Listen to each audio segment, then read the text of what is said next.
Un échec, ceci est un échec, ça fait un mois que j'ai passé le site de carnet de rando aux couleurs de l'hiver et que s'est-il passé depuis? Rien. Moi je comptais vous offrir un Noël, les pieds dans la neige avec vous savez quoi là, les raquettes, les bâtons, les sapins, le bonnet. Que nenni, me voici en Bermuda, en Provence, ce qui n'est finalement pas plus mal, il fait 16 degrés, on est à Montbrun-les-Bains, ce charmant petit village de la Drôme provençale, dans les Baronnies, et je vais vous offrir pour le coup un petit tour autour de la colline de Vic. Allez, c'est parti.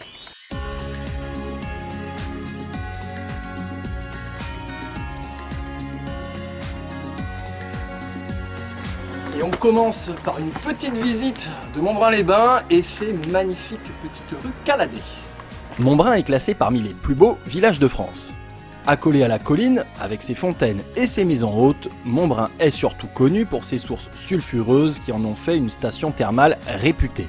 Il est vraiment magnifique ce petit village de Montbrun-les-Bains. Je suis ravi de le découvrir à cette époque-là parce qu'on l'a pour nous tout seul. Il n'y a personne. En plus, voilà un petit panneau qui va m'expliquer un petit peu qu'est-ce qu'il y a devant nous. Devant moi, c'est la plaine du Toulourenc, délimitée par la montagne d'Albion et les contreforts du Ventoux. À l'ouest, sur sa colline, le petit village de Rayanette veille sur son entrée. Un étage au-dessus se dressent les ruines du château Renaissance, abandonné à la Révolution et aujourd'hui propriété privée. C'est derrière lui que je me taille un raccourci façon carnet de rando pour éviter quelques lacets de la route. Et voilà, tic-tac pouf, une petite cascade, une petite roulade, bonsoir monsieur dames, je sentirai retrouvé, on peut attaquer la randonnée. Un balisage jaune me fait m'élever sur la colline dite de la Citadelle. Au-delà de très belles propriétés, les reliefs des Baronnies apparaissent.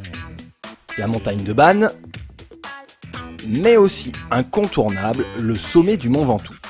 Mon conseil toutefois, restez concentré pour ne pas manquer la prochaine bifurcation. Bon là ça pue, c'est le genre d'endroit où il y a moyen de se perdre, alors lui il est là. Ça c'est le petit chemin qui est là, celui-là, il faudra que vous fassiez gaffe, faut pas le louper là à la sortie. C'est bien à gauche. Ce petit rocher barrant à la fois le GR et le PR sera votre repère. Je poursuis ma route au-dessus de la Combe-Aubert. La colline de Vic ne tarde pas à apparaître en face de moi. Pour la rejoindre, on commence par une petite descente à travers les résineux, puis par enjamber le Toulourenc au niveau du pont de Vénéjean.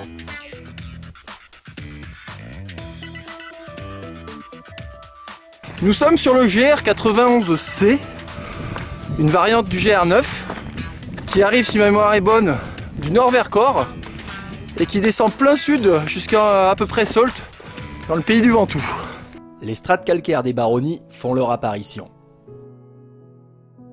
On jurerait un décor de western à l'ancienne, façon John Wayne et les Indiens.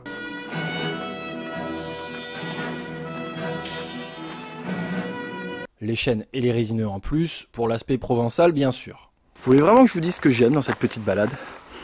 C'est que ça permet d'avoir un aperçu des Baronnies, moi je connaissais pas, et vraiment de mesurer l'identité paysagère de ce petit territoire, qui rappelons-le l'année prochaine, fera son entrée dans les parcs naturels régionaux français.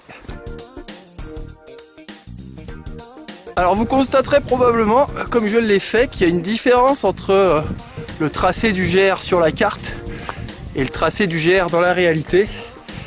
Ils ne passent pas au même endroit, donc pensez-y si vous cherchez le chemin de la carte. Il a été retracé. Ceci nécessite une mise à jour de l'hygiène immédiatement. Les pas du randonneur seront surveillés de près sur cette partie de l'itinéraire. Moi, je profite de cette sympathique compagnie, ainsi que d'un ciel bleu impeccable qui n'en finit pas de m'étonner. Le sentier se poursuit ensuite agréablement le long des barres rocheuses de l'Adré de Vic. Parfois même, un joli monolithe rocheux apparaît à travers les feuillus. Bon bah là c'est bientôt fini, il n'y a plus qu'à se laisser couler sur un chemin bien tranquille jusque au gîte de la Villette et profiter des grands espaces, au demeurant très jolis, de cette colline de Vic. Une superpose nature en forme d'introduction à ces baronnies dans lesquelles j'espère avoir prochainement le plaisir de vous amener à nouveau. Et voilà, carnet de rando, c'est déjà fini. J'espère que vous avez apprécié cette petite balade printanière. cette petite balade hivernale, excusez-moi. Pour la retrouver, rendez-vous sur le site internet de Carnet de Rando, www.carnetderando.net. Vous y retrouverez toutes les informations pratiques nécessaires à sa réalisation. Pour ma part, j'ai plus qu'à vous souhaiter à toutes et à tous un très joyeux Noël et on se retrouve, si tout va bien, la semaine prochaine pour le dernier carnet de rando de l'année 2014. Bonne soirée à toutes et à tous et à bientôt. Voilà, je voudrais vous parler des conditions de tournage extrêmement difficiles de carnet de rando. Parce que vous me voyez tout seul devant la caméra, mais derrière on est parfois deux. Et c'est pas toujours facile, n'est-ce pas, assistante? Oui. Quelque chose à dire? Non, tout est parfait. Coupé.